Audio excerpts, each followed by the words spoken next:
I could not understand a single word, like most people probably couldn't that watched it, and it was still phenomenal. Britt's been gyrating all morning. I've been doing this move. Thanks. Hi guys, and welcome back to another episode of Life Uncut. I'm Brittany. I'm Laura. And we're here just. It's been a long week. Yeah, and it's Tuesday for me anyway. It might not be for you listening to this.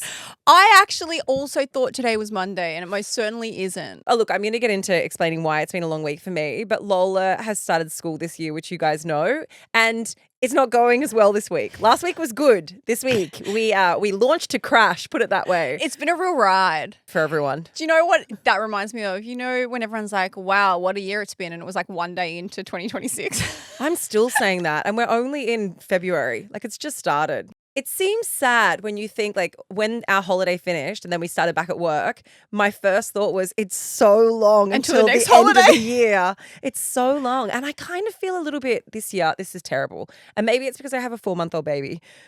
But, like, it's my 40th birthday in a couple of weeks. And, like, I have not thought about it. I don't care. I feel really just like I don't want to do anything because everything feels too hard. But I feel like is that depressing? No, I think you don't want to do it not because it's got no issue or nothing to do with the fact that you're turning 40. It's just a matter of like the energy and time to organize something. Am I depressed? I think you're just tired.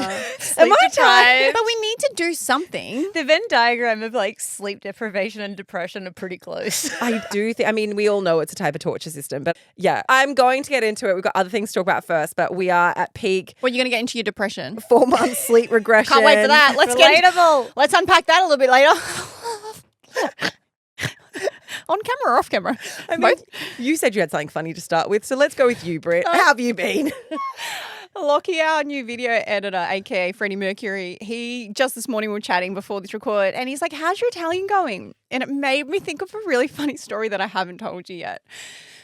So my Italian's not great, but I was really trying. And I did just spend 5.5 weeks in Italy where I was trying really hard to speak the language. You have a really aggressive accent when you try. It's horrific. It's so bad. It's so bad. But do you know what? I applaud you. I applaud you for admitting it because I think for a while there you were always like, I'm really good at Italian because I lived in Italy for a year when I was 19. And then every so often you would say something and my papa in his grave literally was like, ah. No, I've never been good at it. I've never been able to speak it fluently. And even if I could speak it fluently, it will always not sound right to an Italian. I'm never going to be able to nail it. And say a sentence.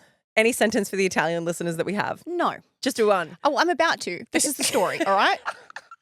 All right. So I was trying and now I understand more than I can speak. And so when someone's trying to speak to me, I can pick up every couple of words and generally know what they're trying to say. And then I try and fumble something back. So it was Ben's birthday while I was over there. And his birthday was at the end of the trip, 3 days before I left. And so I went to organize him a cake. So I went to this local cafe that I go to every day. So I really had a routine there. So they sort of know who I am in terms of that I'm just some foreigner that comes and tries to speak Italian. And so every day that I would go there for my coffee, they would pick up that I was trying to say something else, but they knew how terrible I was. Anyway, I'm trying to order this birthday cake and they're trying to converse at the same time and I'm a little bit distracted and I'm having my coffee while they're off doing their order and stuff. And then they ask me how old I am. Now, in Italian, when you're talking about your age, you say I have 38 years. You don't say I am 38 or whatever. That's just the way that they say the sentence. And so I'm like, oh, they're helping me practice. So I just say, 38 anni, which is I have 38 years. Anyway, they burst into laughter. And I was like, oh, they must think I don't look 38. I was like, it's like and flattering. they're like, care? Like what? And I was like, what? And I was like, 38 anni. And they're just in hysterics. And I'm like, I don't get it. Apparently there are words that are very close together. And I've been going around saying, I have 38 assholes. I have 38 anuses. To be correct, not assholes. Not a husband. The word is anus. So I'm at this cafe and I'm leaning on the counter and I was like, hey, I have 38 anuses. Because Annie and Annie are two different words. One has 2 N's, which is years, and one has 1 N, which is anus. This is kind of like merci beaucoup or merci beaucoup. cool or something like that in French. One means thank you very much, and the other one basically, my French friend told me, means thanks, nice ass. Yes. It's a common misconception. And it took me too long to figure that out because we used to get smirks this is going back a long time ago when I was in Paris, and she would kind of speak French to them, and I didn't know that she was explaining that I had no idea that I told them that they had a nice Surely booty. that's common enough. Like surely that anyone who's a foreigner, if you're saying that, like a French person, knows that you're not But saying my nice accent ass. was They so know- good they couldn't tell I wasn't French. You were so convincing. And Sorry, you but know me, what? the rolling around with the confidence that I had to tell people how many assholes I had, like the utter confidence, like I'll have one coffee and 38 assholes. To be fair, that's probably the clincher of this story because when you do speak with any Italian accent or you say a sentence, it's the confidence of which you roll your R's as well. Like the aggression, the confidence. Buonasera. She also uses her hands. Buonasera. What? Grazie. Stop it. Anyway, I got 38 assholes. They thought it was hilarious. Did Ben enjoy that for his birthday? But you know Happy what birthday, the funniest thing is they didn't know how to tell me in English, so they had to write it down and we had to translate. And So they drew 38 assholes on a piece of paper They for us. showed you theirs. now my coffee cup that they give me says Brittany with an asshole on the top. Anyway, I'm still practicing. So that's my update. How is it improving? Because also I did see. Well, I only have 35 assholes now, so it's getting there. Thanks for asking. No, I saw that you'd shared because if you guys have been listening to Pod for a while, you remember Britt did her wedding speech in German. So she learned German to do her wedding speech. But I saw that you shared it on Instagram and people didn't actually think it was as good as what you thought it was. Oh, no. I actually made another reel if you guys go and watch it. So Ben and I were sitting on the lounge. This is actually so funny as well. Ben was just going through, he saw the video. He's like, I forgot you posted this. And he watched it again. And he's like, it was so good, baby. And I was like, thank you. Anyway, then he just starts bursting into laughter. And I'm seeing him scrolling in hysterics. And I was like, what are you laughing at? He's like, have you ever He's like, I've never sat down and gone through the comments on this video. You're like, the video went really viral, so I didn't bother looking at the comments because I know everybody loved it. No, because every comment's in German because it went viral in Germany because it's German. And It's anyway, in butchered German. there's like 1,000 comments in there and I'm not going through to translate them. And like, I didn't care enough. I was like, cute, whatever. Also, ignorance is bliss. I could also I can't read that. So. Well, I knew a lot of them were not good because there were some vomit emojis. There were some dead emojis. There That's were not language specific. No, it was universal. There were clown emojis, a lot of clown emojis. So like I knew that some weren't great, but I didn't think it was going to be a mass onslaught. And so Benny's laughing. He's in hysterics. And I'm like, what? He's like, I'm translating the comments. And so I made him translate them for me. And we filmed it. But it was so bad. I got absolutely slammed. But it's hard because some of the comments were from people in Germany or Switzerland that were like, this was amazing. This was perfect. And then other people are like, can't understand a word she said. And I'm like, well, which one is it, motherfuckers? One of you can understand and one of you saying that you couldn't understand a word. I need to know which was the worst comment. Like, what was the worst thing that was said in the comment section? Can I tell you my favourite? What? Deport I her? got goosebumps, but in the other way. Someone goes, I got goosebumps, but not the good way. Other one said, deport her. I was like, I don't even live there.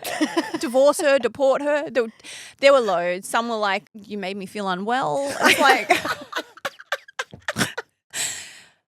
it wasn't great. But the emojis were the ones that really cut through. There's something really humbling about putting your vows out onto the internet, like putting your wedding vows onto the internet for other people to like share in what was a really special moment to tell you that it made them feel uncomfortable and that they want to vomit. No, not just unwell. Just unwell. I feel unwell. Your love makes me unwell. I was okay with it because the vows were only like the second half. I did English vows that were really meaningful. And then I just did like a smaller part in the German. So like I didn't care that I put that out. And honestly, did I think I nailed it? No. You guys aren't hurting my feelings by saying, oh, someone's like 3 months for you to read off a piece of paper like you dumb bitch. People like, it was wild. I was like, why is me trying to speak another language? And my caption even said, I can't speak this well. In German, I said, I'm going to butcher this. Like, I owned the fact. And people were so nasty. And I was like, love is love. I was like, why are you coming for me? Love is love. I have 38 assholes. Fuck off. Yeah, I've got a lot of assholes to love. If you could be anything in this world, be kind. Sorry. That's actually a really cute sign that's on my neighbour's front lawn at the moment. And every time I walk past, I'm like, yeah, that's cute. It's true. Live, laugh, love. If be you can be kind. anything in this world, be kind. But anyway, I thought it was hilarious. They didn't hurt my feelings. All right. Well, look, update on my life. Incoming. Strap yourselves in. Put on your panties. Let's go. So I think I've been in a really good space considering that we have 3 children. One of them is no longer a newborn. She is now just a baby. When doing a flashback to the start of this episode? Should we go, Laura, 10 minutes ago, I'm so depressed. No, I meant 10 minutes later, I've been in a really wonderful place. I meant like back to like the first episode that we did back this year where I was like, having 3 kids is amazing. I'm having an amazing time. You know, we're so blessed. She's so amazing. You're blah, like, blah, blah, I'm blah, actually blah. going to go for number 4. She was like 3 days old. I did consider that for a moment. But we've hit the 4-month sleep regression period. I went from getting like, I would say when she was a newborn up until just recently, she was waking up once, maybe twice a night. Like twice a night was pretty standard. The last week, Poppy has woken up minimum between 7 and 10 times every single night. Oh, send her back. Every night. I tried to shove her back inside me the other day. Didn't work. Oh, that was a bit gross. Whatever works for you. Borrow one of Britt's. Keeshia, maybe cut. Yeah, I've got plenty of places to put it, to store it. There you go. Put her back where she came from. Facility. I am a storage facility. Cheap rates too. I'll give you a good rate. Far out. That's fucked though. Yeah. Sorry. I'm in that phase now where I'm not functioning, which makes for a great podcast. Enjoy the rest of this episode, everyone. But it's really hard. Like if I go to bed, because like normally, not to tell you all my sleep routine, but I go to sleep at like 11:30, right? Once I've gotten the other kids in bed, I've done work and whatnot, like 11:30 is pretty much my bedtime. Waking up 7 to 10 times from 11:30 until 6:30 in the morning. It's like every half an hour to 40 minutes. It's actually not sustainable. And I feel as though I've hit that phase of sleep deprivation where I feel unhinged and mental and like I'm picking fights with Matt over nothing. Oh, you think it's sleep deprivation? I have a name for it now. But no, I just feel really unhinged. And then the other thing that's happening in our household at the moment, and it was really great last week. Last week was a really big and full on and special week for us because it was Lola's birthday and she also started school, which for a really long time we weren't sure if that was going to be the right decision for her because she's a little bit younger. But we decided like she was ready for school. We sent her anyway and she had like such an amazing week. And then this week, this is so typical of Lola, and I wonder if other people experience this with their kids as well. She's the type of kid that just launches to crash.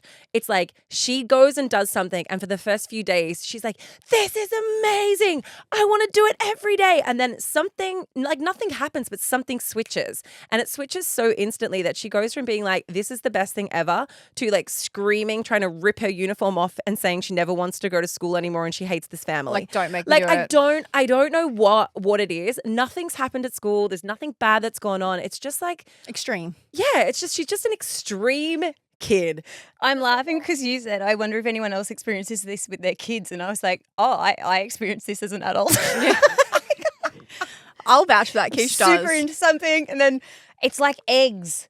Was loving eggs, would have them every single day. One day just decided I absolutely hated them. Like it happens with every hobby I've ever done. I can just be so into something and just all of a sudden I'm like, that's the worst idea I've ever had, and I move on to the next. I'm not going to rule out the possibility that Lola is a bit neurospicy. Like, we're not going to rule that out completely, and I don't want to diagnose before we've even trodden that path yet. But she's just an interesting creature. She's the best. She's an extreme creature. She's like loud but emotional but sensitive but really happy but really sad but angry but like having the best time ever. Like real roller coaster. I don't know what I'm going to get from her. It keeps things interesting, but also like when you're in this level of sleep deprivation, I feel as though I'm bracing myself for whatever the fuck is about to hit me. So this morning was a really hard morning, and I got out of the house to her, like I said, trying to rip her clothes off, having a breakdown. And I just like walked out the door with Matt being like, don't leave me. And I had to go to work. And it was, I don't know, it's a hard parenting moment when I'm like, I want to be there for that stuff, but then also trying to juggle a baby and work at the same time. Got to get on with your life. I've got a podcast to record, guys. I've got to come in here and ramble some stuff. But the thing is, it's okay to be like that, like 100% obsessed with something and then not when it's a hobby or something. But when it's school and it's your first day and you've got, 18 more years, you've got to strap in. Although when I do compare it to like when Lola was a baby, so like this period, I remember getting to the 4-month sleep regression with Lola. And it was like just around kind of like post-COVID times, and you were living in that apartment which was like facing to the beach. The really big one. It was super spacious. Really. It was one room, and we would record on the floor. We recorded in the lounge room. It was a wild time. So I remember walking down the street and like Sorry, one more second. We had really big guests come and report in there. I'm so embarrassed when I think back to it. I'm like, hey, just come into the West Wing. They take 2 steps into my door and I'm like, yes, this is, watch, step over that. You know what I'll never forget is having, you guys were interviewing Elodie Pullen and she had her daughter. Oh my but there was God. nowhere to take her. So I sat on Britt's bed with the baby in the other, like with the door shut, and I said You mean that in the sunroom? Yes, in the extravagantly large baby room. Do you know what was interesting about that apartment though? And Tell me. it's that once you close the bedroom door, it actually felt like the entire space could have just been a podcast studio. So if you close the bedroom Yeah, door and like a didn't tell set. anyone, It was a they set. would have thought it was really lush. But actually, we just like every time we had a guest come, we converted the entire like living area, which was very small, Into a set. into a set. Yeah, we made it seem as though it was our podcast studio, but really Britt slept in a cupboard. People are like, do you have a bathroom? I'm like, nope. in Don't the go, back. don't go through that door because you won't come back. Because in there is where Brittany sleeps and everything else. No, but what I was saying was I remember being at this phase of, having a baby / not a newborn, but you know what I mean? And walking to your house to do a recording and crying the whole way that I was walking down the street, and then sitting in that like room where we sat down to do our records and we were trying to do an episode on Victoria's Secret. And it was at the time when they'd done their big fashion show and they'd done this like change in direction and they were trying to be inclusive, but it was all very performative at the time. We were talking about it and I could not get my sentences out. And we kept having to stop and restart and stop and restart. And then I walked home crying that afternoon because I was like, I am so tired. My brain doesn't work anymore. Which is a real scientific thing. Yeah. And I worry that that's where I'm heading. Yeah, we didn't want Keeshia and I didn't want to say anything. But thank God for AI.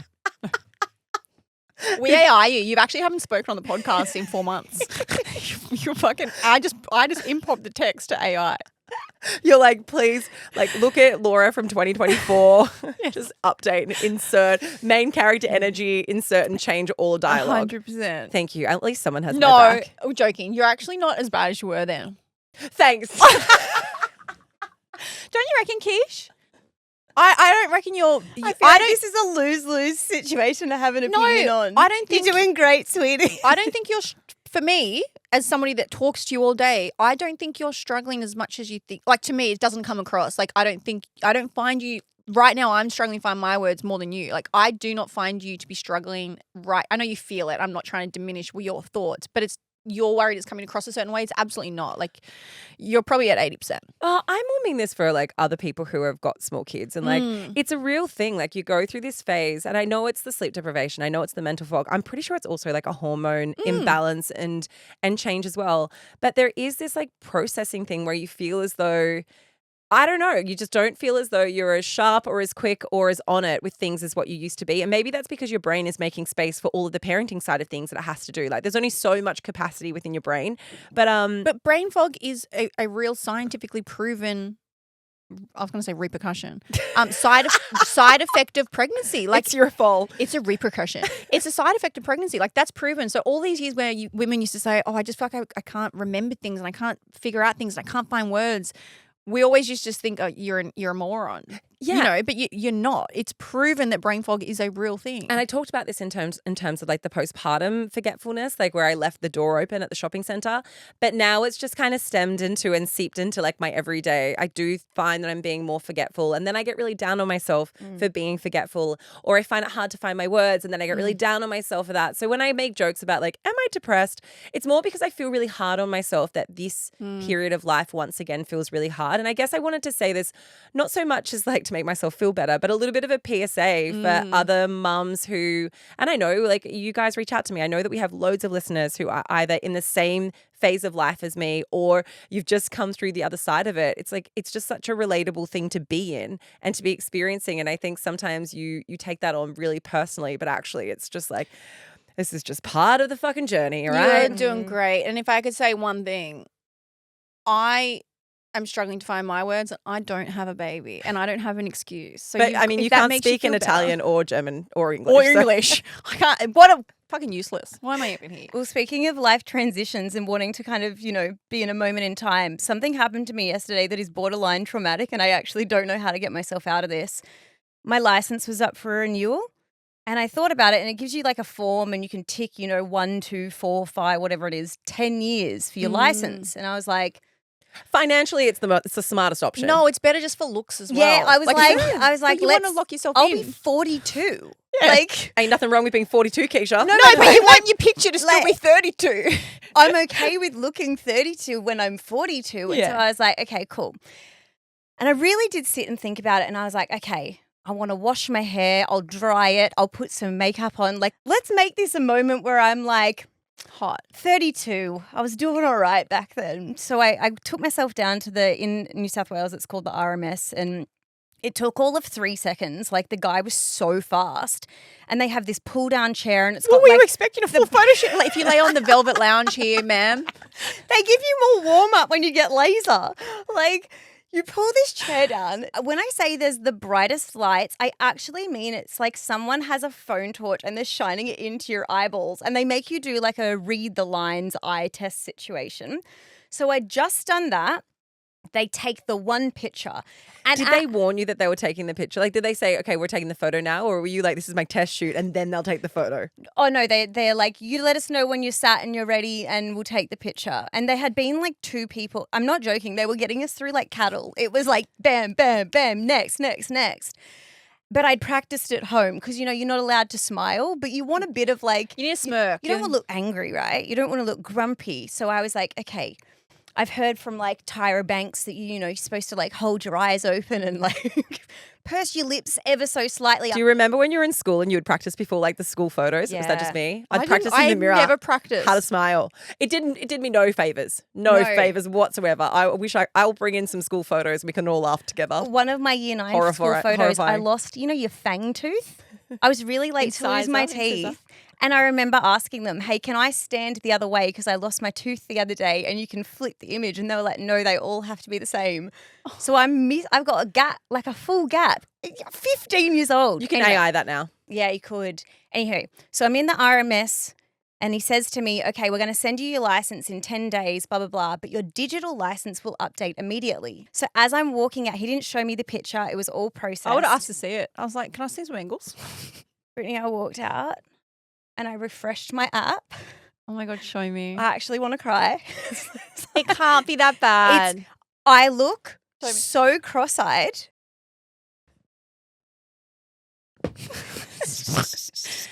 Her silence tells me everything. No. Dude, How can I get rid of this? I need to see this. You also now have to post this on social media. You realize Can that? I just say you this? can't have this conversation unless we. You look so hot. Are you crazy? Show me. I'll be honest. And that extra bright light, it's like a beauty filter. Stop it. You look flawless. Brittany, I look like I haven't slept like Laura hasn't slept. Oi, fuck off. Don't bring Laura into this. What did I do to get dragged into this? I don't think it's bad. Thank you, Laura. That's validating. I think it's been the better photo you've ever taken. Are you joking? Do you know what it looks Are like? you taking the piss, Brittany? No, I think you look hot. Do you know why that's offensive? Because yes, I agree. Yeah. I agree, Keish, because this is not like you don't look bad, but it's not the best photo you've ever taken. So when Britt says it is the best photo, it's really offensive. Are you? It's like the other day. Stop one second, because you did it to me the other day when I was like, "Hey guys, if this lighting continues, I'm gonna get a complex because you can see the hook on my nose." And Britt goes, "I think you've never looked better." And I was like, "Hey, I don't know if you realize, but what you just said is offensive to me because it's actually the worst I've ever looked." Have you ever noticed? Oh, sorry, guys, I'll never be nice to either of you again. Wow. You take your 38 assholes out of here. Keeshia, I'm not just saying, obviously it's not the best photo you've ever taken. But that statement wasn't, I didn't mean take that literally. I don't see what you see. I think you look really good. One eye is tracking in slightly. I want to be the impartial, honest person here. You don't look bad. This is not a bad photo, but it does look like, when you take a photo of half your face and then you flip it and mirror it. So it's not actually your face. It's just your left side that's been mirrored on the right. That's what it looks like. And so that's why you look a little bit cross-eyed, but only a little bit. So what I would have done in the past is lie and say that I'd lost my license and pay to renew it. But now that it's all digital, I'm just worried that they'll be like, oh, okay, no worries. Pay the money. We'll just send it to you again. And they won't take another photo. To be fair, my passport photo is fucking hot. I never want to lose Mine that. is too. It's the best photo I've ever had, and I will cling to dear life to that photo. I nailed it too. I'm going to ask them just to reuse it for the next 10 years. Mine is due this year as well. I must have done this all in the 1 year. I was actually so worried when we flew for your wedding last year, Britt. I was worried that I'd changed so much and had like, I've had filler, I've had Botox. I was like, am I know what still you going to get through customs? Like, Yeah. I look so different to what I did 10 years ago. You do the face automatic scan and it's like, this is not the same person. There's a girl I was watching this reel that was going off a couple of weeks ago, but that happened to her. Her whole page is how open she is about the cosmetic surgery she's had. She's a different human. And every time she goes through customs, she gets pulled into like the border control because they're like, this isn't you. And she has to go back to her Instagram and show them her transformation to be like, this is what I was and this is me now, because she's a different person. It's not the same person. To be fair, though, if you were trying to be a fugitive or hide from the feds, It's easy these just, days. yeah. Maybe I can lie and tell them I had cosmetic surgery and that's why I need a new photo. I need solutions, guys. No. I can't go around for the next 10 years You with this can. picture. It's You're fucking Fine. terrible. It's actually not. It's great. When you're 42, you'll be happy you have this. All right, we need to talk about the Super Bowl. Now, many of you probably don't know, but for the last 4 years, I have been a Super Bowl girly. I was not a Super Bowl girly until I met Ben, but it is Ben's favorite thing in the whole world. I'm a halftime girly. Does that count? He is just utterly obsessed with it. He has full-on parties where they get American food, and it's like, it's a really big thing. And he said to me, if he could do one thing in the whole world, it would be to actually go and watch a Super Bowl game. So since I met Ben, I've been sucked into it. But let's be real, most people watch the Super Bowl for the halftime show Yeah. because it is always incredible. Now, the reason we want to talk about this Super Bowl is not just for the halftime show. It is not just for the game itself, but it has proven to be one of the biggest political and cultural moments of recent times. So in case you've missed it, Bad Bunny performed at the halftime show. Now, in case you missed who Bad Bunny is, he is probably the biggest phenomenon and the biggest artist of our time. He just won 3 Grammys. He is Spotify's most streamed person 4 years running out of the last 6 years. 4 years out of 6 years. He is basically an only Spanish singer. He's Puerto Rican, but all his music is just Spanish. Yet, even though he doesn't sing anything in English, he is still the biggest artist in the world. And that might surprise a lot of people. I'm not going to lie. I knew he was big, but I didn't know for 4 years he topped the charts. I always thought it was someone like Taylor Swift, but he had just shy of 20 billion streams on Spotify. So he's absolutely huge. So Spotify paid him $3. No. Sorry, that was a dig at how Spotify. little Spotify pays their I artists. was like, is that where we're going with this chat now? So Spotify, we love you. Don't cancel us. Bad Bunny has one of the most unusual contracts in the history of any artist. So he broke a contract for himself with his own music company where he takes 90%. So he's a real anomaly. It's actually amazing. And just to tell you who he was packing bags at a supermarket when he started releasing his music. So he's just absolutely skyrocketed. He was dating Kendall Jenner. Like, he's just a really big presence. But this was so political and such a cultural moment because he's had a lot of beef recently with Donald Trump and his administration and everything that comes along with that in terms of ICE. Now, I watched the performance live. I was at the gym. I put it on. It was such a vibe. I could not understand a single word like most people probably couldn't that watched it, and it was still phenomenal. Britt's been gyrating all morning. I've been doing his move. But it's both, right? Like, I mean, I think there's been a lot of commentary before this performance played out. And a lot of people were expecting that it would be a very overt political statement because recently at the Grammys, he took a moment in his speech to have a very pointed attack at the Trump administration, his feelings around what is happening in Minneapolis, what has been happening across the United States with the immigration deportation. So within his Grammy speech is when he said ICE out. And he also said, we are not animals, we are not aliens, we are humans, we are Americans. And along with other artists at the Grammys as well, there was a few people who made very political statements around their beliefs and their stance on ICE. But this has been a long-term stance from him. And so it was a very political decision to choose him to play at the Super Bowl. It's interesting you say that, Laura, because Bad Bunny and Trump have a little bit of a history. So Bad Bunny's touring the end of this year, started November and into next year, but he made a really big statement cutting out all of America in his tour, which is a pretty big thing when you think about how many American listeners he would have. But he said, basically, I'm going to do that for the safety of my listeners and the people I love because he has so many international listeners. He does not trust that the Trump administration and ICE will not be waiting outside of the stadium to arrest people. And you could almost say without doubt that they absolutely would be there. Like, what better place to be than something like Bad Bunny's concert, which would have hundreds of thousands of people. So he said that. Then he had his ICE out statement at the award ceremony, and Trump came out off the back of that, basically said, I've, quote, never heard of him. He called the choice ridiculous to have Bad Bunny performing at the halftime show. He said, why is this guy representing America? And off the back of that, there are so many ignorant people that shows you they have no idea how racist they are without knowing they're even racist. Because a number of people that just said, yeah, we want an American to perform at the halftime show. Why do we have no Americans?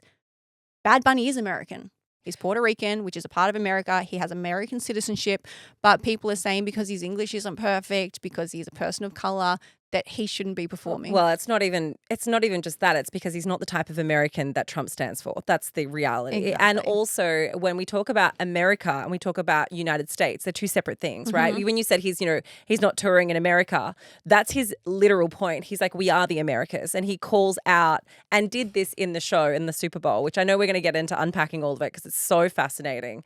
But he calls out all of the countries that comprise the Americas, not just the United States of America. This goes far beyond the Grammys and it goes far beyond the Super Bowl. But also on the 4th of July, he brought out a single. And I don't even want to say the Spanish names for half of these things because I'm going to butcher them. And I appreciate that my Spanish is as bad as Brittany's Italian. I was going to say, do you want me to do it? I speak German, it's Spanish, like nueve, Italian. y'all. What happens in the film clip for this song is that it has an AI-generated voice of Donald Trump coming out of a radio. So it's like a 70s themed radio. And Donald Trump says this.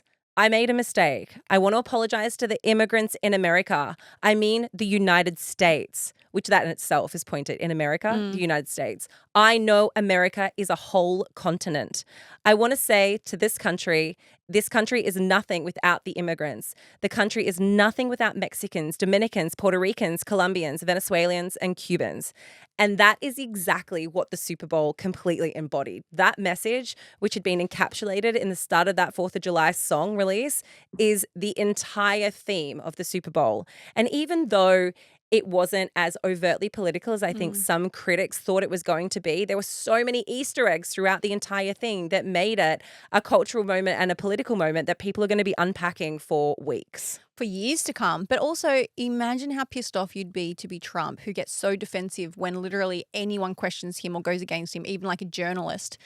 Imagine if you knew somebody that had as much reach as Bad Bunny with 20 billion streams was putting that kind of content out. Like, of course it's going to get him off on the wrong side straight away. Well, I think it's not even just the fact that he's putting it. Like, people put content out about Trump all the time. I think it's the fact that he's been platformed on a world stage in an environment where when you've got one hand, you've got an America, a United States, I should say, that's saying this is what we uphold as making America great again.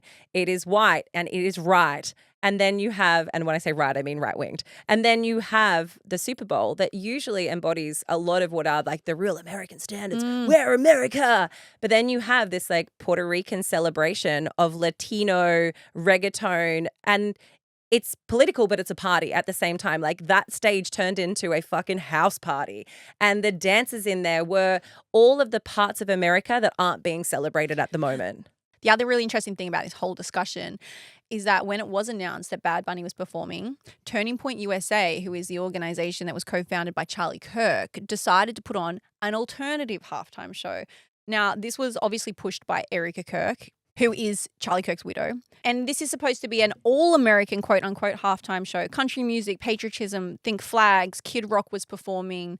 And they were basically trying to bring eyes away from the Super Bowl halftime and say, hey, like, if you really want to see the real America and what we really stand for, come and watch our show. And there was a really big conversation about, well, this is going to be really interesting. How many people are going to choose to turn off the Super Bowl to watch an all-American show? How much support do they actually have, and is the tide turning? Yeah, but there was some pretty shitty reporting that came out yesterday. Like, even the Daily Mail did this big thing, which was like, millions turn off Super Bowl to watch the alternate Super Bowl halftime show. And I mean, like, that in itself makes it sound like the Super Bowl wasn't the success that it was. Like, millions may have gone to that site or may have tuned out for whatever reason at whatever time. Official numbers for the viewership hasn't been released yet, but it's estimated estimated that it's one of the biggest Super Bowls of our time. And I think the controversy that surrounded this has only inflamed Bad Bunny's status. Like, it's only made him more famous. But Laura, what happens if you want to watch Kid Rock? Fuck, who is watching Kid Rock with a fucking American flag behind him? And so the All-American Turning Point show featured Kid Rock, and I only found this out this morning. I mean, I already had a lot of opinions about Kid Rock and what that show was going to be. And as you said, Britt, they did spout this as like the family alternative, kind of implying, and this was before any of the performance was shown on TV. They were making out that Bad Bunnies would be overtly sexualized and inappropriate for children to watch. And so they had this alternative that was safe for you and your family. Family viewing. Yep, Kid Rock headlined it. And Kid Rock actually has a song from 2001 called Cool Daddy Cool. And here are some of the lyrics of that song. Sing them first. Young ladies, young ladies, I like 'em underage. See, some say that's statutory, but I say that's mandatory. How revolting. What a kid-friendly alternative that you and your family can stream. I mean, we're not saying that they were the lyrics that he sang in this No, halftime didn't show that was perform put that on. song, but like that's the type of person that you're heralding as a family alternative to a Puerto Rican American. There's so much racism built into that you're making the assumption that this is not going to be safe for you and your family to watch. So we're going to provide something with lyrics about statutory being mandatory. Also, Ness, our videographer, was like, I don't want to watch a 6-year-old man in a pair of jorts and a fedora. Fucking it. Honestly, And no it was one. my favorite thing that's been said today. This like old guy up on stage fucking singing in his jorts. I was like, I would rather see, like, also, when I say I'd rather see some Latino dancing, like, it's not anything we haven't seen at every other Super Bowl. Like Rihanna with her ass out, Beyonce, like Shakira. fucking celebrate that shit. But for some reason, this felt deeply and fundamentally different. Or the way it was framed was that it was, and you know what, it was different for other reasons, but not because of the dancing and not because of the shield your eyes and think of the children. But the numbers sort of have been released and just to show you the difference, because I don't want anyone to think this alternate halftime show even touched the sides of the Super Bowl halftime show. They reckon about 137 million people turned into the Super Bowl and about 5 million people turned into the alternative half. But that's not even to say that 5 million left the Super Bowl to watch. They're just people that tuned in. I imagine those people probably weren't watching the Super Bowl in the first place. Half of them are probably journalists being like, this is going to be the easiest article that I've ever written. Can I tell you somebody that didn't watch the alternative show? Donald Trump. Footage came out this morning of Donald Trump at his private Super Bowl party. Someone inside of his party is secretly filming them. They are watching Bad Bunny's halftime show. It's so that he can shit on it on Twitter or X later. What a loser. Which he did do. Yeah, look, I want to read out Donald Trump's statement because I found this so fucking funny. And this was posted on X. It says this from Donald J. Trump, the real Donald Trump. The Super Bowl halftime show is absolutely terrible. One of the worst ever.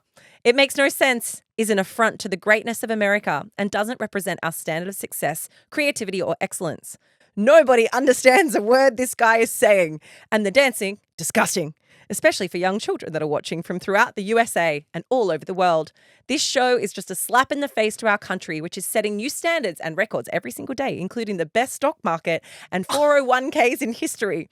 There is nothing inspirational about this mess of a halftime show, and watch. It will get great reviews from the fake news media because they haven't got a clue, which I take that as a compliment. I think that we must be fake news media. So like, I'm proud of that. This show is just a slap in the face to our country, which is setting new standards and records every day. Guess what? He just set a new record. You just had the most watched Super Bowl halftime show. He set a record. I know. Well, look, let's get into, I think the most interesting part of this is all of the Easter eggs, the overt and the subliminal political statements that were made throughout the Super Bowl. And also, it's really incredible that the NFL took the chance on this. Like, they decided to actually embrace this. And I know that there was a lot of back and forth and debate and everything else that happened in the lead up to this. But it wasn't just Bad Bunny that was a political choice. Green Day was also an act of the Super Bowl. Green Day has a song, which I'm sure you guys will know it if I sing it. Don't want to be American idiot. And so like that in and of itself as an additional act and support act, like both of these musicians have had very strong stances against Trump. But one of the things I thought was really interesting, and this is an Easter egg that maybe some of you guys might have missed because I went fucking deep on this last night. So Bad Bunny was wearing a jersey with the number 64 on the front, right? And 64 was probably one of the more subliminal statements that were made. Back in 2017, there was a horrific hurricane that happened in Puerto Rico called Hurricane Maria. At the time, the Trump administration hugely failed Puerto Rico by failing to send aid or assistance in any timely manner. The country was left in a blackout state and was left in like absolute ruins for years. The death toll that was officially recorded was 64 people. Now, that was the official Trump administration record, 64. However, it was later revised that actually thousands of people died from this hurricane. Thousands of them died in the aftermath because of the lack of care that was provided to Puerto Rico. And so 64 is this number that stands for the misrepresentation of the country and the misrepresentation of Puerto Rican people. There was also that really amazing scene where they're up on the telegraph poles. And that also represented this Hurricane Maria, where the country was left in this blackout for such an extended and prolonged period of time. And I'm pretty sure they still have problems now with their power grid from that, and that was 2017. 2017. But to think that 64 is what was originally recorded and that was increased to 2,900 and something, like it's a really significant... It's dehumanizing. Yes, it's a really significant oversight as to where Puerto Rico sits in order of priority or importance in terms of what Trump sees as being all America. The whole show from start to finish, like from the very opening scene, was such a really beautiful and powerful statement without there being any aggression, or I think it was a real schooling in how things can be done. But the opening scene is him walking through sugarcane, and that is a real ode to the way that Puerto Rico was colonized, because it was like a sugarcane maze, and that was such a crucial role in that time for them. And something that maybe people don't know, but as you watch Bad Bunny walking through, like the camera sort of follows him, he's walking through the sugarcane, he's walking past a lot of little businesses. So there's one where he takes a shot of a drink. Then there's another one that it's like almost like a little kind of sausage stand on the side of the road. And then he goes over to these huts of businesses. Every business that he featured is a real business that he found and asked to come and be a part of it. So like these are real businesses that are set up in New York and different parts of America, and he brought them there. And I just think that is such a beautiful thing. He celebrated love. He had a real life wedding that happened on the stage. So this couple had asked him to come and perform at their wedding, just like a regular couple. And, you know, his Bad Bunny is like, I don't really have time. He's like, but I don't have time. Yeah, but he's like, hey, I don't have time because I'm at the Super Bowl, but I have an idea. Why don't you get married on the stage of the Super Bowl? That wedding that was featured was real. It was officiated. It's giving I want this to go on the company card. It was, imagine this story. It's like when I'm like, I'd really like a holiday to Europe. Hey guys, how about we go interview some people over in the UK? I get goosebumps. I just thought that there was so much meaning behind it, and it was such a powerful statement that everyone is talking about it, but it was done with so much peace and love and care. I thought it was one of the better shows that I've ever seen, and I couldn't understand a word of it. Yeah, I read this really beautiful quote, and I don't know where it came from, so I'm going to butcher it. I don't want to also plagiarize, so I'm going to put that out there. Is it Live, Love, Love? Yeah, it was Live, Laugh, Love. And I'm really proud of it. No, it said music is resistance and dance can be joy. And I think that was exactly what this show was. And the final part of this, you guys might have seen, like the most powerful part was the very ending. So throughout the whole song, he'd been holding a football. And on that football, it said, "Together we are America," going back to this theme of like, what makes America? What are the countries? What are the states? What are the territories that make up America? So it said, "Together we are America." And behind him, it said, "The only thing more powerful than hate is love." And at the very end, so he spikes the ball that he's been carrying throughout this like continuity of the songs. And he spikes the ball and he says something which is in Spanish. Again, I am not going to try and say it because I will butcher it. But the translation for that was, "We are still here."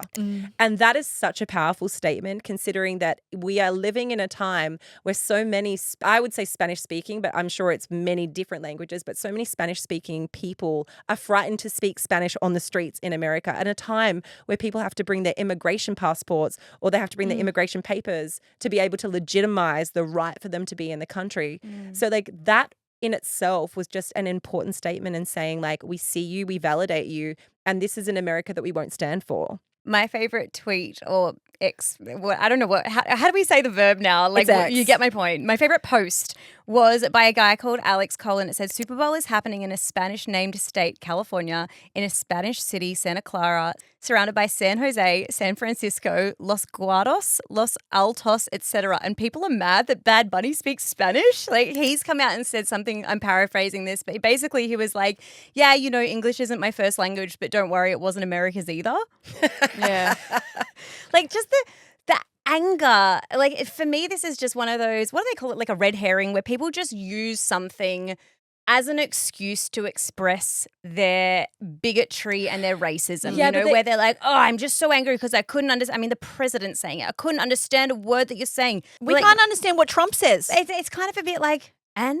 Yeah, but like, the problem is like, it's not as damaging when it comes from like, people that are, when I say like people who are below, right? Like if it comes from an everyday discussion, it's not as damaging or as insidious. But when it comes from someone who is the president, who's meant to be the person that brings unity, and they're the person that's saying that this is an affront to the greatness of America, the question is, what kind of America? We all know. We all know what it means to say, make America great again. We all know what the version of America is. And this was the polar opposite of that. It was finally the celebration of everything that for the past 2 administrations has been rejected as being American. And I think for it to happen on a world stage at a time when everything is at its absolute most heightened state, like the news that's been coming out of what's been happening in Minneapolis with 2 deaths, with children being arrested by ICE, like it is absolutely fucking harrowing. I can only imagine what it's like to be in the States. Like to watch that play out on the news is one thing. We're so removed from it, but to actually be in that and to live it and to see it and to be scared to walk out of the house with your kids because there are agents on the street. This was just such a powerful moment. And one of the things that we spoke about when we were kind of unpacking what we wanted to touch on with this episode was the conversation around unity. And Britt, you brought it up, this idea that like sport unifies people. In the same way that religion unifies people, like sport is something that brings people of all cultures together. And it's something that's supposed to be like this uniting front. And that's what this did. Yeah, and this is really interesting. And maybe I've only thought this way even more since I've been with Ben. But sport is something that is supposed to be accessible to everyone, that everyone can do, and it can bring joy to. It doesn't matter if you have money, you can go down the street and kick a ball, you can throw a ball, you can whatever it is, right? Obviously, it gets to a certain point when you want to be more elite that is no longer accessible to you. But I'll give you a good example of what I mean. And I was talking to Ben about this. So footballers, for example, are from all over the world and they are constantly moving teams. But you will often go to a team where 3/4 of the team can't communicate with each other because they speak so many different languages.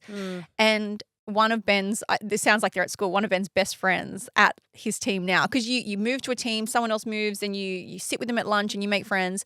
One of them he can barely speak to. They're so close, but they can't understand each other because they speak different languages. And when they're on the pitch, 3/4 of them are speaking different languages and don't really know what they're saying, but they can still play impeccably because the language of sport is one and everybody can understand it. And I think when you think of it like that, it's a really beautiful thing. Having said that, Ben does need to learn some words as in another language so that you can say like whatever, give direction, but essentially there could be 11 people from different languages that can walk onto a football field and play football. You don't need to be able to understand it. And I think that this was that intensified. So this sport on this level where 137 million people are watching is 100% bringing people together. But then when you're adding the extra layer of all these political statements that Bad Bunny is making in one of the most politically corrupt and tumultuous times of America's life, I think together it was a really wonderful thing.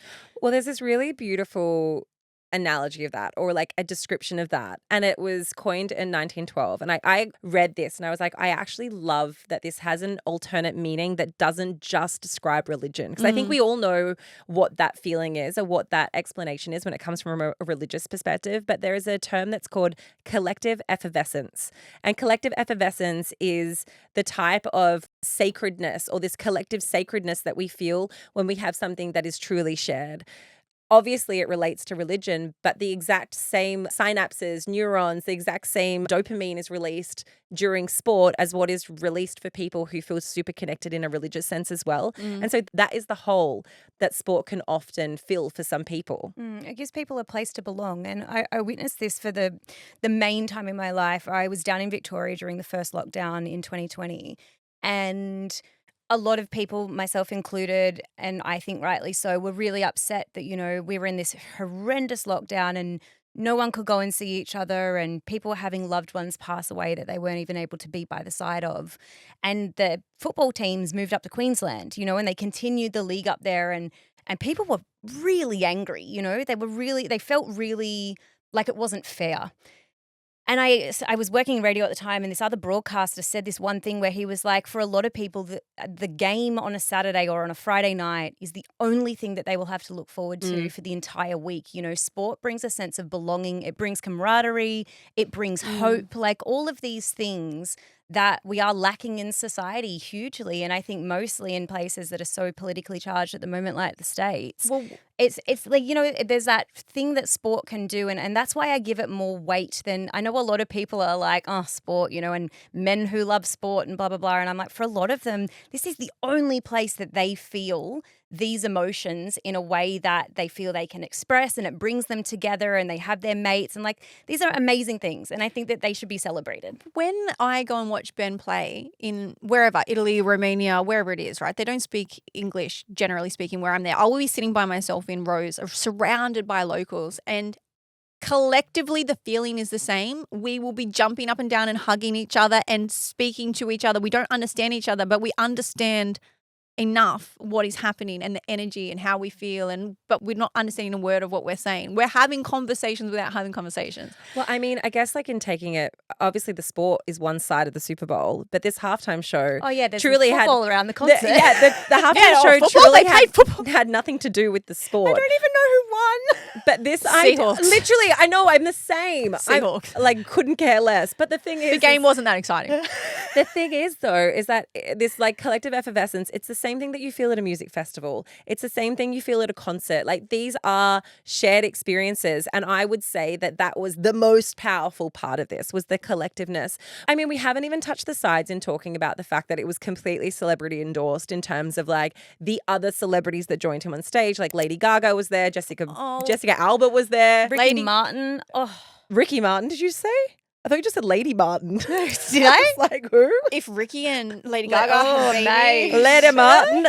Okay, let's comment on some of the stuff that's not so politically charged. It was just funny. So obviously Lady Gaga was brilliant, but I can't get over Jessica Alba. So Jessica Alba she's supposed to be a backup dancer, right? Her scene was, there's a bunch of them on the stage, they're grooving, but like they're getting into it. The camera was up in their grill and 99% of them were vibing hard. Jessica Alba looks like someone dragged her to a party that she wasn't sure she knew anyone and wasn't sure she wanted to be there. So she was sort of just, and I'm sorry, Jessica Alba, you are Honey. You're from Honey. It's a dance show. You need to dance. She's just a mum trying to dance. Leave the girl alone. No, she wasn't trying to dance. We've seen her dance on Honey. We know she can move. It was really weird. It's like she didn't know the camera was on her yet. It's like she was waiting, like someone count me in, but they counted her in wrong. Oh, do you reckon it's that thing where, when you don't want to try too hard, so you just want to play it cool? Yeah. But you don't realize that you actually have to kind of put in an extra 20%. Otherwise, you look like you're bored. They always say this on TV. They're like, if you think you're putting in 100%, you've got to put in 20% more because it doesn't translate. So like whenever we were filming The Bachelor, you'd say something and they'd be like, say it again with more energy.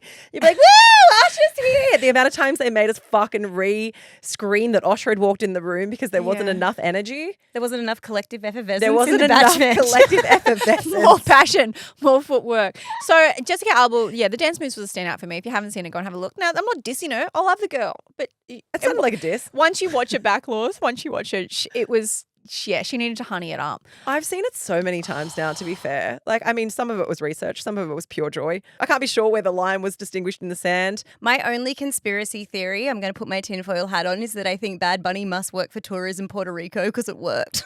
You want to go there now? 100%. I think it was such a symbolism of hope. And I really like watching that and watching it just through my laptop screen. I was like, this has felt for so many reasons over the last couple of years, like it has been such a heavy and almost feels like there is nothing that can be done. And I think every one of us is caught in the bad news cycle, whether it's bad news here in Australia, whether it's bad news in the States. There's so much conversation around racism.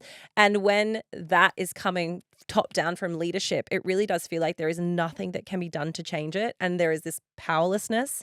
And there was something really powerful about that performance. There was something that I think gave agency back to the collective of people. And it also, even though people are hiding, it gave visibility again. It said, like, you might be scared, you might be hiding, but we are all here together and love will prevail over the hatred that we're all seeing play out. Well, it is time for Suck and Sweet, our highlight and our low light for the week. I will kick it off with mine. Very simple. My suck is we were up on the Gold Coast on the weekend, and I always do this. It's not rocket science, but because the Gold Coast airport is on the border of New South Wales and Queensland, literally, like one of the runways extends into New South Wales. So I always just get my times mixed up because I always spend more time before my flight at the beach, which is just in New South Wales, because I go with my sister, right? We have an hour or two, have a coffee, and then it's like 5 minutes to the airport. So this is what we do. But then I never know if my Daylight savings. I never know if my phone is clicked over into that different state. I don't know if it's clicked over into daylight savings because you're so close to the border. They're like, if you reach out, you could go with a phone tower, which you could be on the other side. Don't you just save 2 clocks in your clocks? Like, don't you just save Queensland and New South Wales No, time? I absolutely don't. Yeah, I mean, advice. So anyway, I almost missed my flight. I used to live in Lismore a million years ago, and like we'd always be between like Tweed and Coolangatta and Ballina and like in that like little area, right? And so the amount of times where people who worked across the border would either show up an hour late for work or an hour early for work, or like you just had to save multiple clocks. It's it's a minefield for anyone who lives, for all of our Tweed listeners. You can turn off the automatic change time thing. I lived up there for 3 years and you would always have it off because otherwise you get fucked over by the phone towers in the other state. Oh, well, Sheridan was like, we blame Sherry. I was like, I think we should, she should know better. I was like, I think we need to go. We're running out of time. She's like, no, we're good. We've got an hour. I was like, are you sure? And then anyway, we went to a cafe and I was like, my gut doesn't feel right. And I just like checked all the times. I was like, Sharon, I was like, my flight leaves in like 20 minutes. I was like, we need to go. Anyway, so we really fucked that up.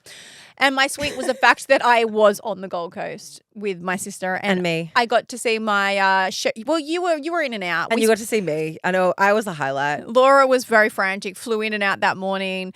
There was a lot going on, but we spent the day at the Actors. We got all dolled up, but it was nice just to get away and see I haven't seen Sherry and Maya in like months. Okay. Do you know what I haven't seen? A picture of your ass in the dress and whether you wore your Spanx suit or not. Yeah, that's all. Well, you haven't gone and looked at my Instagram. No, there was no Spanx. There was a G-string and I was on ass crack patrol. I was keeping my eyes out for those 38 assholes she's talked about. What I will say is Celeste Barber did come up to me and tapped me on the shoulder and she's like, I just needed to see whose ass I've been checking out this whole time. And I was like, oh, it's mine. I'm so stoked. Thank you. Do you reckon she'll make a parody video of it? I can only hope, Keeshia. I can only hope. I hope she filmed you from behind and then she's going to create some sort of, Okay, my suck for the week is, obviously, we went to the Gold Coast. It was a whirlwind trip. It certainly was. But I did a couple of things that were a bit stupid. Firstly, I forgot to bring a steamer, which I needed my steamer. I have a portable steamer. I had a fancy dress. I traveled on the airplane. I got to Britt's house and I was like, I'm ready. And then I opened up my suitcase and I didn't have a steamer and my dress I had crotch whiskers. Is that what you call them when your dress goes like... I think I call it pubic hair. No, I didn't have pubic hair on my dress. I had like, you know when you sit down and your clothes get like those lines on them? A crease. Yeah. Are they called crotch whiskers? That's what Fashion Critical calls them. It's called a crease. It is not a crotch whisker. I like, you know what I mean? When you have like your pants and they go like... Yeah. Anyway, I had that on my dress because I forgot my steamer. I left it in the bathroom. And then flying home, I got home that night and I went to brush my teeth and I opened my suitcase and I had left my entire makeup bag at Britt's house in Queensland. So both of those things were really annoying. We also didn't win the Actors, so that's another suck. I can keep going. So annoying.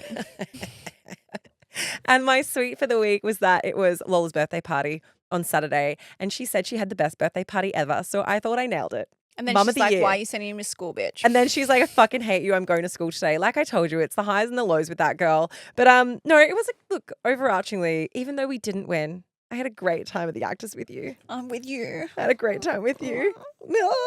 Anyway, guys. Next year. There's always next year. Vote. That's it from us. You know the drill. Tell your mum, tell your dad, tell your dog, tell your friends and share the love because we love love.